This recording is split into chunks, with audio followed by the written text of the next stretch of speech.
We have only to enlarge our conception of causality, to excuse everything and forgive all.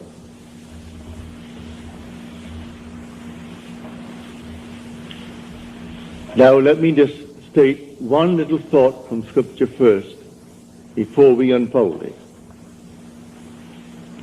As we are told in the 25th chapter of Genesis,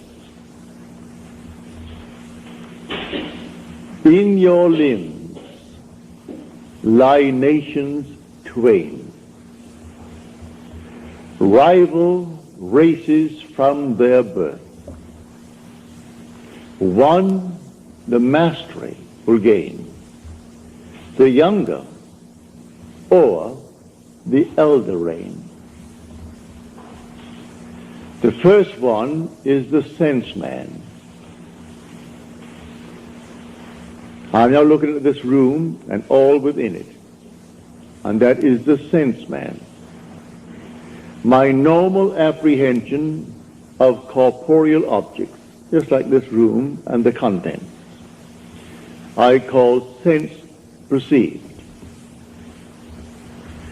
That which is not present, and yet I perceive them, I call that imagination. That is destined to rule. That is the second man, the Lord from heaven. The first man is of the earth, a man of dust. The second is from heaven. So here we are in this world, and this is the world of this dual state within every child born of woman. And so we have the physical man, the man of dust, and then we have the spiritual man, the man of imagination. That is the immortal man. When I see this picture of the duality of man and how all things are created by this hidden man, I forgive everything in this world that the physical man does. For the physical man is only a state. One being is playing all the parts. The part played by the thief is the same being playing the part of the judge who judges the thief. The part who is the murderer and the murdered, these are parts, but the being within is one. Now let me explain it first in the beginning with a simple story.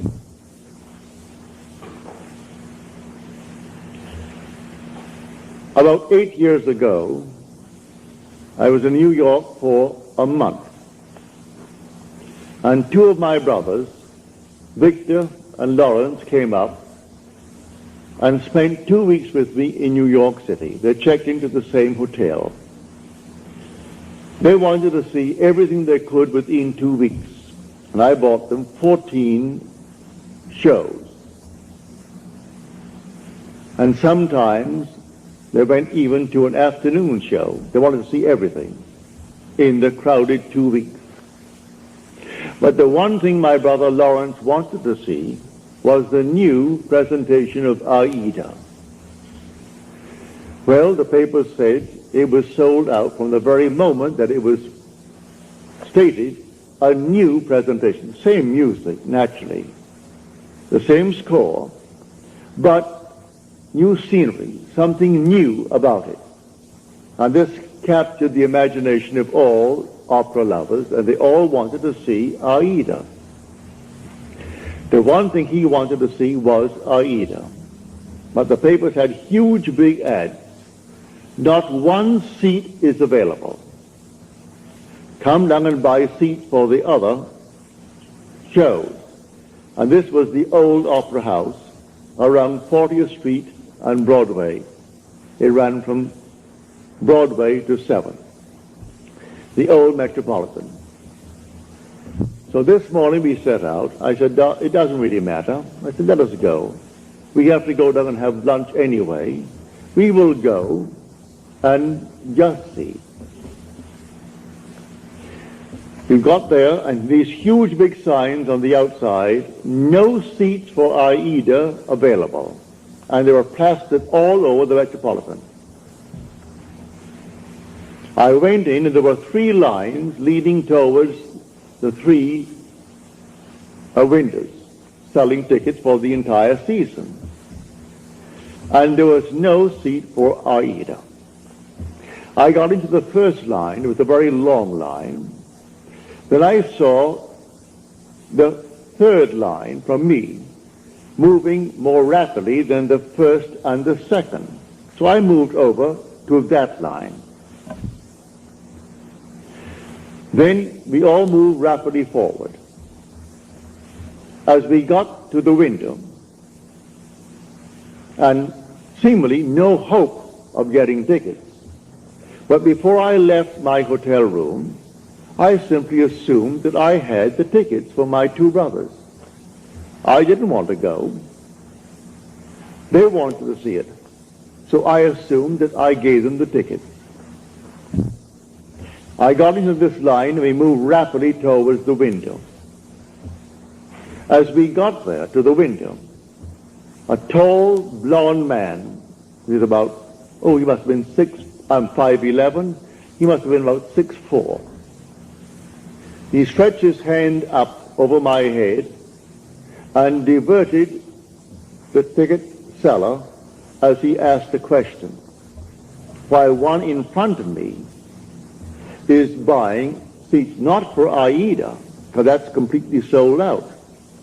He is buying 2 other seats for some other opera. Then he departed after he diverted the man's attention. This man pushed on some bills under the window. And then, as the teller looked at the money, and this man is at the door now, the tall, blond fellow.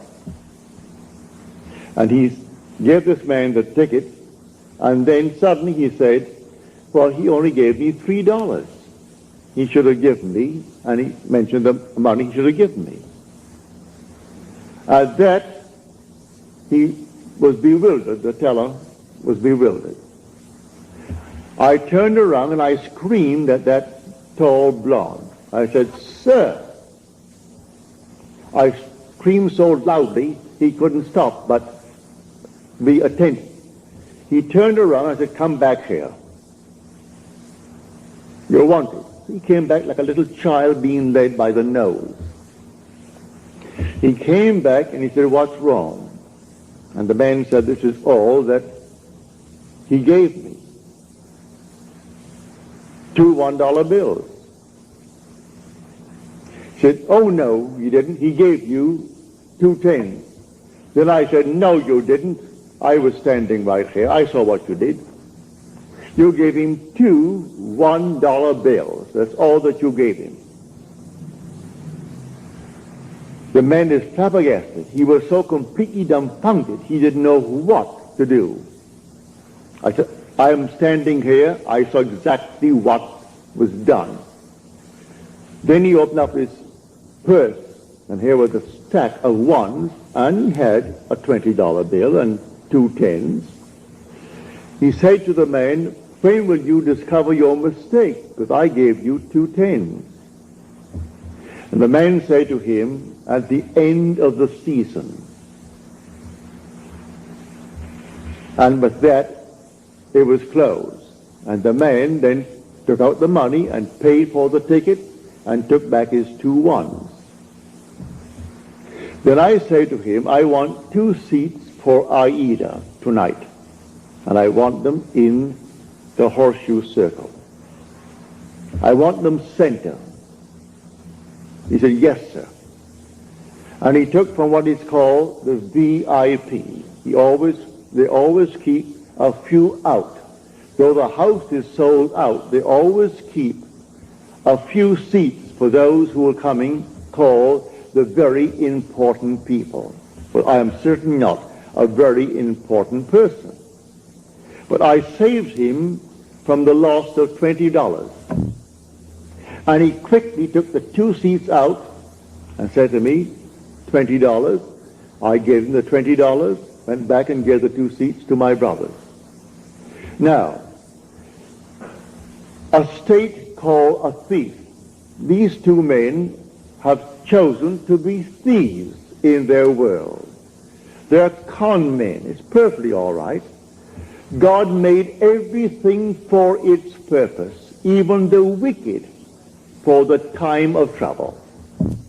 Read that in the 16th chapter, the 4th verse of Proverbs. He made everything for its purpose, even the wicked, for the day of trouble. Well, the day of trouble may not be a war. I was troubled. How to get these tickets? That's a moment of trouble. And I simply assumed that I had them. And I simply played my part in my imagination before I left my hotel room, that my brothers are going to see this show this night of Aida, the new presentation of Aida. Then 2 who have already given themselves over to the state of a thief. They had to actually come right into the line. I took the first line, then I moved over to the 3rd line because I saw it moving more rapidly. So he comes over to the 3rd line and plays his part beautifully. If he had not done what he did, I would not have received those tickets because I am not a very important person. But the man looked me in the eyes and said, here is an honest man. As far as he is concerned, I am an honest man who saved him from losing $20. And so he quickly took out the 2 seats. I paid for them, naturally, he didn't give them to me. I was willing to pay for my seats, but you couldn't buy them. All over the place, sold out, sold out, sold out, all over the Metropolitan Opera. You could paste it on the walls, and in a huge big ad in the paper, Aida is sold out. And I went that day and got those seats right in the circle, in center row for my 2 brothers, because one man played his part beautifully. He has given himself over to a con man. He finds it easier to make a living being a con man than those who are pickpockets. There are schools that teach people to be pickpockets. Do you know that? They come right out of the school and go into a profession. All right, that's their part. They play that part. Now you play your part beautifully, and one of them can be instrumental in getting you what you want in this world. So I wanted 2 seats for Aida. Were it not for a con man in that world, I would not have had those 2 seats. So he comes into the line where I was in the line. He comes forward, and just as I got to the ticket window, he puts his hand over my head to divert the man's attention. And the one in front of me, who is buying 2 seats, not for Aida because you can't get them. He is buying 2 seats for something else. And he puts out $2 bills instead of 2 10s. And then this man starts, and I turned around as though I was inspired. And with my full voice, I said, "Sir, come back here." He had to come back. So he came on back just like a little child and stood next to me, and he looked down at me. He wouldn't dare budge. When I said, "You didn't give him anything more than what he's showing you now. You give him exactly what he's showing you." Because I was fair, and I stood next to him. He was helpless. He couldn't hit me. He was many inches my height. I'm 5'11", and he may be about 6'5" or more. A strong, strapping blonde. But he was impotent in my presence when I called him back. He only played the part. So should I not forgive him? There are infinite states in this world. And all you have to do is forget states. You play your part. And every state necessary to make your part come to fulfillment will be present at the moment that you need it. And so we went over to Longchamp for lunch, and my brother Lawrence and Victor, they had their tickets, and that evening they went to see Aida. So in your limbs lie nations twain. They are rival races from their birth. One the mastery shall gain, the younger over the elder reign. And the younger is the second, and the second man is the man from heaven. And that man is your own wonderful human imagination, who is God. And there is no other God. That is the Lord from heaven. And the outer man that clothes him, he is under compulsion to fulfill the commands of that inner man. But everyone is falling into states, infinite states. To understand this world, you must think in terms of states. And so he has made everything for its purpose, even the wicked for the day of trouble. And so use everything, but you don't have to think of which one will do it. Forget who will play the part. I never saw that man before, never saw his partner in the little crime before. That was their choice in life.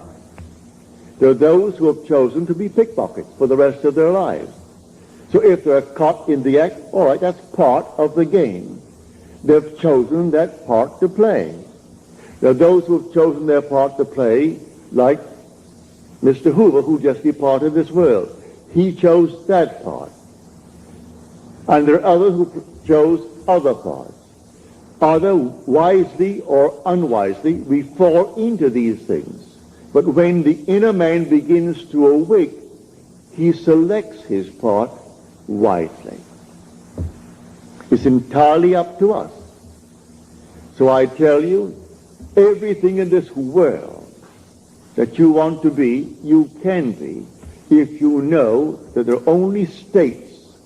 You move into the state because the occupant of the state does not differ from the occupant of any other state.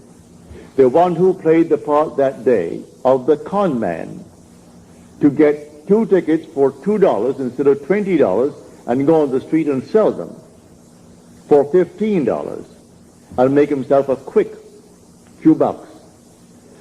The same occupant is God. God is playing all the parts. So all we have to do is simply to expand a little bit our conception of causality, to actually excuse everything and forgive everyone in this world. I forgave him because he actually was instrumental in getting me the 2 seats for my brothers. Were he not playing that part at that moment, I would not have had the seats. But before I left my hotel room, I simply assumed that my brothers had their seats and they were going to see Aida, and they came home thrilled beyond measure. So we went down, and seemingly no hope. I wasn't concerned about any hope. There were 3 long, long lines. After all, you're selling not just for the show of the night. You're selling for the afternoon show. You're selling for the evening show and for the entire season. And buy a month in advance, 2 months in advance. They're all there. And so here are the lines. And there were 3 lines and 3 windows open. And what caused me to move to that moving window? The Father in me. He knew which one is going to play what part because they're all in states. And my fellow is fully aware of all the states in the world. And if you can play a part to aid me in the fulfillment of my dream, you will play. And so if I need a thief, there must be a thief somewhere. He was a thief. And he played a far better part in my getting the tickets than if he were an honest man. If he came up and played the part of an honest man, then the man would have said to me, he wouldn't know me, I'm not an important person, and so we have no tickets. Don't you sign? No tickets available. It's a sellout. But it was not a sellout, and a thief made it possible for me to get my 2 tickets. So when you see this, you forgive every being in the world. Everyone. They're all playing their part. So don't condemn anyone, because everyone will be instrumental in fulfilling your dream if you know this law. It's all infinite states. But remember, you are awakening to the reality of the second man. In this room, my simple apprehension of corporeal objects, the things on the wall, did here, the chairs, the house, this thing for a wedding tomorrow, all this is preparation for a wedding. All this is, to my sense man, reality. And I think of something entirely different, and that is called only imagination. And that is the second man. Now, what do I want in place of what my senses are telling me? Let me now enter into that state and live it as though it were true, and move forward in that state. Now let me show you the difference now, because we started with that statement from the 25th chapter of the book of Genesis. An idea that is only an idea produces nothing and does nothing. It must be felt, actually felt, so that it awakens within oneself certain sensations, certain motor actions in order to be effective. What would the feeling be like if it were true? Dwell upon that until the feeling awakes within you these sensations. For imagination is spiritual sensation. That is the creative being in you. It's not just to entertain an idea. What idea? The idea must produce in you this feeling, which is a sensation, but it must be a feeling. What would the feeling be like if it were true? You dwell upon that until you catch that feeling. As Churchill said, that the mood determines the fortunes of people rather than the fortunes, the mood. The mood precedes the fortune. So what would you want in this world? Well, contemplate it. What would the feeling be like if you had it? What would it be like if it were true? That is the story of Scripture. If I could only feel that I am already the man that I want to be, that I'm already the woman that I want to be, and feel it, then it's not only an idea, which as an idea without feeling will produce nothing. Now it has everything, because in this story he said to the second man, "Come close, my son, that I may feel you." The secret is in the feeling. So Esau went out. He is the first man, covered with hair, the outer man. And Jacob is the inner man, the man of imagination, who is hairless. It isn't two little boys. These are only symbols. It's all in man. So come close, my son, that I may feel you. So he comes close and deceives his father through feeling. So the father feels, and he feels him just to be externally real. You can do it. There is no flower in your hand, but you can feel the soft velvet feeling of a rose. You can smell a rose, though it's not physically present. Try it. Try all these things with the inner man, And when you can actually feel it so that you raise your imagination to the point of sensation, to vision, then the whole thing is done. It's done in a way you do not know it's going to happen. If it takes a thief to aid you, then you forgive the thief.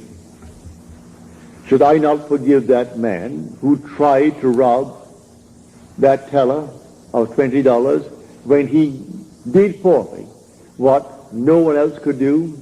I could go to all the brokers in New York City and they couldn't get me 2 seats. I could go to anyone and they couldn't get me 2 seats for my 2 brothers.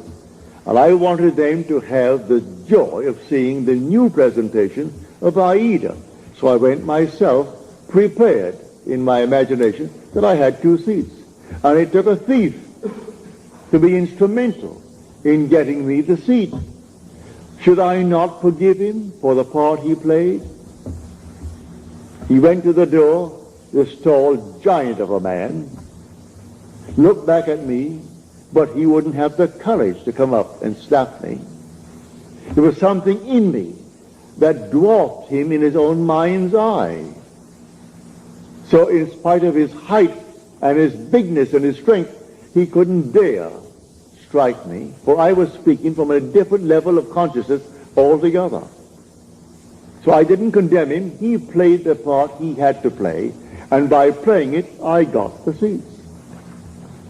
So all we have to do is simply to widen, just widen a little bit our conception of causality, to actually forgive all in the world, to excuse everything in the world. They're playing their part. So tonight you want a bigger job, you want more money in this world, you want, and you name it. Well then, it may be a thief who is going to aid you in the getting, without knowing he is doing it. Don't judge him, don't condemn him, just simply you go forward knowing that I have ways and means that the physical man knows not of. My ways, the inner man's ways, are past finding out. And you simply go forward in the assumption that you have already achieved what now is only a wish as far as the world is concerned. But you enter into the wish as though the wish is already fulfilled. So what would the feeling be like? Come near, my son, that I may feel you. And so he comes close. He said, come nearer, my son. Then he said to him, you know, your voice is the voice of Jacob. But your hands, your neck, and your scent, you have the feel of my son Esau. Esau is the outer world. So he gives emphasis to feeling. It transcends the voice. The voice was Jacob, but the feeling, the touch, was that of an external world. He could feel the external world. It was a self-deception. He deceived himself into believing that what he desired, he had. It's not 2 little boys born of a woman. All this is parable. The whole story of the Bible is all parabolic. Telling stories that unless you have the depth to understand it, well, then you'll never really. But may I say, you will, eventually you will, and you certainly do understand it now. So tonight is a practical night. Do you know this night what you want? Really what you want? Well, if you do the same thing I did in getting the 2 seats. Do what I did when I was locked out completely from marrying the girl I wanted to marry. I simply assumed that she slept there, I slept here, and I went sung to sleep, and in 1 week my wife did an act which certainly I must forgive. In the eyes of the world she is condemned for taking what she did not pay for. And yet because of that act I got my freedom. Then who is the culprit? Am I not? If there's any culprit, I am. If there is any culprit in this world, it is God. There is nothing but God. God is doing all in this world. He created everything in this world. And so if in me he is the second man, and the second man is my imagination, and that is God. For man is all imagination, and God is man, and exists in us, and we in him. The eternal body of man is the imagination, and that is God himself. Well, if I in my imagination slept as though I am happily married to a girl that the laws of New York State said I could never get because of my entanglement with my first wife, and in 1 week she performed an act which was judged harshly by society, and yet she was the instrument of my getting my freedom to marry the girl who now is the mother of my daughter. So how can I blame her who performed that act? She was in a state, and who did it? I did it. I did it by simply assuming that I was free and happily married to a girl that the state of New York said I could never marry because of the ancient laws that restricted my desire to get freedom in that state. So you forgive everyone in this world. They're all playing their parts. So in my own case, I have seen thieves. I have seen all kinds of people play their parts. They were instruments in the fulfillment of my desire. So how can I ever condemn all? So the last cry on the cross, Father, forgive them. They know not what they do. Forgive them. The whole vast world is playing until he awakes in that body. He is playing the part, and he plays it automatically, unwittingly. For one who is awake, who knows exactly what he's doing. And so they all play their parts. For God in everyone is the same God. There aren't two gods. There's only one God. And that God is your own wonderful human imagination. When you say, I am, that's God. So tonight you just simply boldly declare that you are the man. You are the woman that you want to be. And walk in that assumption as though it were true. And then let all these sleeping states play their part. May I tell you, in spite of what they appear to be, they are sound asleep. They do not know. He thought he knew what he did. He came right into my line and played his part. I could remain on the first line and waited and waited and waited, and no one would have played that part there. I moved over to the moving line, and here he comes. And so how could I ever condemn him? How could I ever in any way feel other than thankful? I would say to him, thank you, because you played the part you had to play like a play. So someone comes in on the play, the curtain goes up, and here comes the monster. And he plays it beautifully. And the audience hisses and condemns him. If there's any condemnation of the part, where is the author? Same for the author, for he wrote the part. And the author, if there's any praise, give it to the author. Any condemnation, give it to the author. I know I played a second part, on a play on Broadway. And if I didn't get a hiss when I came on, if they didn't hiss me, I felt I wasn't doing well. But I would say 99% of the time as I came on and started to play my part, the audience hissed. Then I knew I was really on my toes. I was playing the part well. Because I was a cad in that part. And they couldn't restrain themselves, especially with the matinees, when they had children there. Lots of ladies and children, and they could not restrain their emotion, and they were hissing. Well, then I knew, Neville, you're getting over all right. So I was thrilled with their hissing, because I was playing only what was written for me to play. So, in this wonderful world of ours, we are infinite states, and everyone is in a state. But the one being in one state is the being in all states. There's only one player. God only acts and is in existing beings or men. He is in all the states, and his name in all states is I am. So someone chooses the part, and he wants to be, well, a thief. He finds it easier, he thinks, than getting up, going to work, and punching a clock, and punching it out. He feels it's better for him to live that life. All right, so he's chosen that part if he does it deliberately.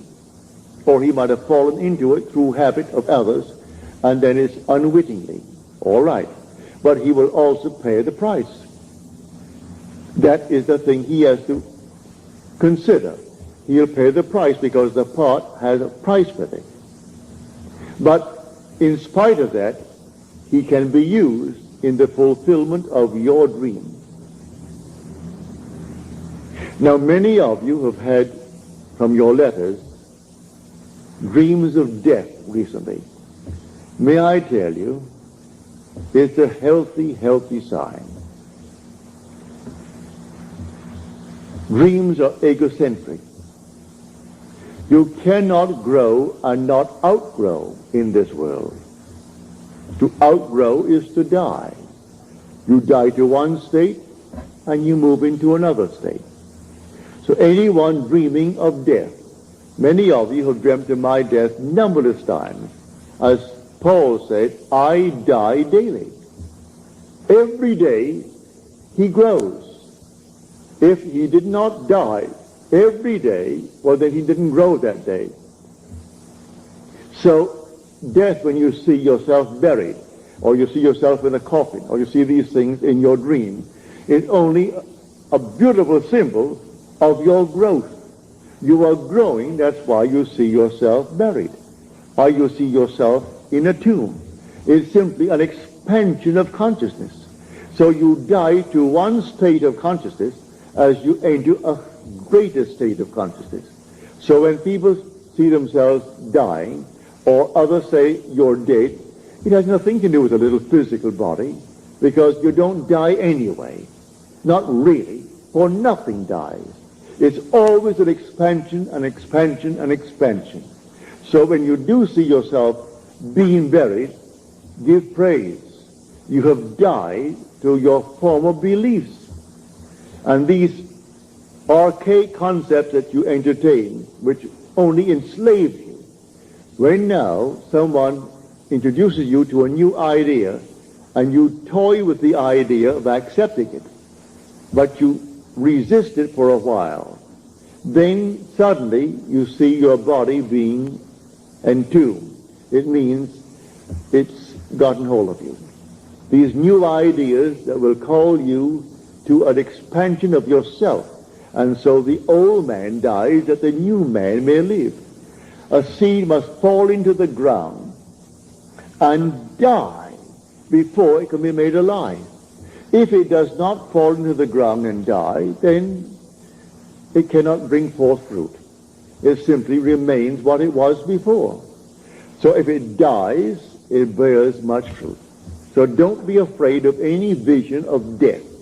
Death is the most glorious symbol in the mysteries of the expansion of consciousness. Man is expanding and expanding and expanding in this world. And one day, his wonderful imagination will awaken. And that is God. Then he sees the whole vast world as sleepers. All sleepers, and how can you condemn the sleeper? So he played his part. He played it beautifully. I can see all these things in my world where people played so many marvelous parts. And they were sound asleep, and they thought they were so alert, going to get the better of me. And their attempt to get the better was exactly what I needed to move on. Just move on. They had no idea they were playing their part beautifully. So I forgive all the thieves that came into my world. Even those who actually took from my pocket by not giving me what the contract called for. I thank them because it simply allowed me to become all the more secure upon my own feet and not think for 1 second that I depended upon them or upon anyone else in this world. So let them go their way. They're all sound asleep, playing their parts. But this thing that happened, I would say about 7, 8 years ago, it was so forceful in my mind. My brothers thought that I was very courageous with this giant over my head to do what I did. It wasn't any courage.